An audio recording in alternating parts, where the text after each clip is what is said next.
Salut, c'est Mathieu de Ludovox et aujourd'hui on est le premier jour du Festival de Cannes, donc on est vendredi matin. Je suis avec Croc, monsieur Croc des Space Cowboys. Bonjour Croc. Bonjour. Est-ce que ça va? Est-ce que tu passes un bon début de salon? Bah oui, ça a à peine commencé, parce qu'il y a eu le montage hier, mais oui, oui, c'est bien pour l'instant. Ok, donc, Parce que des fois à Cannes, en février, il pleut. Là, il fait beau, c'est déjà ça. là on est avec un jeu qui n'est pas encore sorti chez les Space Cowboys, mais qui sortira bientôt, on espère. Il est made in USA et c'est Martin Wallace qui le design et c'est avec des zombies. Ça s'appelle Route 666. Est-ce que tu peux m'expliquer le principe s'il te plaît? Alors le principe, c'est qu'on a essayé de fabriquer un jeu qu'aurait pu fabriquer un gamin qui aurait survécu à l'apocalypse zombie. Donc en fait, il a pris une boîte d'un vieux jeu, y compris la quatrième de couve, hein, qui n'est pas du tout le jeu auquel on va jouer, hein. C'est pour ça qu'on va quand même, quand on l'achètera en boutique, on va quand même mettre une quatrième de couve un peu conventionnelle, mais dès qu'on aura le jeu chez soi, on aura le truc pourri qui est là, quoi. Et puis à l'intérieur, c'est un jeu entièrement fait en matériel de récupération. Donc il y a toutes les cartes, c'est des photos que le gamin a pris. Et puis il a repris des jetons de Splendor, il a pris des capsules de bière pour faire les jetons, il a pris des meeples, ça n'a rien à faire là. Il n'y a que les dés spéciaux, on a essayé d'être un petit peu lisible parce que là, pousser le concept jusqu'à ce que ça soit carrément compréhensible, c'est un petit peu embêtant, quoi. Et alors du coup, qu'est-ce qui se passe? C'est quoi ce jeu de récup après l'apocalypse zombie? Quel est le but du jeu? Alors, le principe, c'est un road trip sur la route 66, donc, qui va du nord-est, je crois, à Boston, quelque chose dans ce genre-là, jusqu'en Californie. Et donc, c'est une suite de rencontres que les joueurs vont faire, qui vont résoudre à la fois avec des ressources, en l'occurrence de l'adrénaline pour les combats au corps à corps, des munitions et de l'essence, pour faire différentes actions contre les zombies, mais aussi, donc ça c'est on va dire une partie Ameritrash, gestion Ameritrash, quoi. Eurotrash, on va dire. Et puis par contre, à chaque tour, il y a un certain nombre de chemins à prendre, plus ou moins difficiles. Et là, les joueurs vont miser. Donc là, c'est un mécanisme à l'allemande un peu plus classique, où on va miser pour être le premier à choisir la meilleure piste. Sauf qu'évidemment, on mise avec des ressources qu'on utilise après contre les zombies. Donc c'est toujours la tension entre quel chemin je veux prendre et qu'est-ce que ça va me coûter par rapport à si j'avais pris celui qui est pourri et où je vais avoir beaucoup de problèmes. Voilà. C'est le principe de base du jeu. Alors, comment est-ce que vous en êtes arrivé au jeu? Tout à l'heure, je discutais avec Vincent de Via Nebula. Il me disait que vous aviez le jeu avec Martin Wallace et il vous a apporté Via Nebula un peu sur un plateau. Et celui-là, est-ce que vous lui avez commandé? Est-ce qu'il vous a contacté pour venir vous voir? Comment ça s'est passé? Est-ce que tu peux me raconter l'histoire du jeu et de son développement? Alors en fait, c'est un jeu qui est assez ancien. Enfin, il nous a présenté, j'allais dire un jeu assez ancien. Il est nouveau, mais il nous l'a présenté il y a 3 ans. Et, il s'appelait juste My Zombie Game. Donc c'est pour ça qu'on a relaissé le sous-titre My Zombie Game.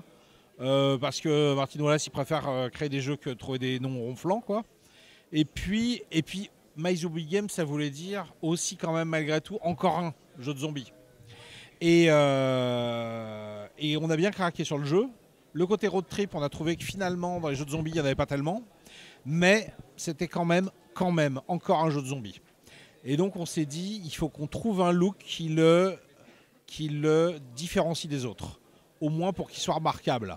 Donc au début on s'est dit, on va pas faire apparaître de zombies du tout. Mais ça, Dead of Winter l'avait un petit peu fait aussi sur la couverture. Donc on s'était dit, c'est un petit peu gênant. Et puis on s'est dit, bah, on va faire un jeu de récup. Un jeu qui va être le vrai jeu qu'on fabrique après l'apocalypse zombie. Et ça va être ça notre originalité. Et puis je pense qu'on a assez bien réussi le truc, parce que c'est vrai que là, pour sortir un jeu qu'une couve comme ça, l'achat d'impulsion va être un petit peu difficile quand même, hein. Il y a intérêt que vous fassiez bien votre boulot. Enfin, vous, nous, voilà quoi. Pour que les gens soient prévenus. Bah, c'est vrai qu'on a une esthétique de boîte de jeux des années 60, de série Amour, gloire et beauté, avec en plus du feutre et des zombies et puis plein de petits messages un petit peu partout. C'est un parti pris très original qu'on salue. Ah, on peut tourner la boîte dans le bon sens. Et on a une derrière. Donc en fait, c'est un parti pris assez original, effectivement, avec le feutre, avec la boîte de récup, avec le visuel de sitcom des années 60. Il faut voir aussi qu'il n'y a pas de logo Space Cowboy du tout, hein. Et qu'une fois qu'on aura enlevé la quatrième de couve, il n'y aura plus le logo Space Cowboy du tout, du tout. C'est voilà, c'est un parti pris parce qu'il y a pas. On est peut-être pas assez présomptueux pour penser qu'on survivra à l'apocalypse zombie. Donc dans ce monde-là, on n'existe pas. Et il faut savoir que cette couve qui fait AD50, c'est une couve actuelle. Hein. C'est pas une récupération. C'est une couve de Pascal Quido qui a fait exactement à la manière de. Quoi. On connaît un peu son style quand même. Mais du coup, peut-être que le logo sera sur les règles. Je crois pas.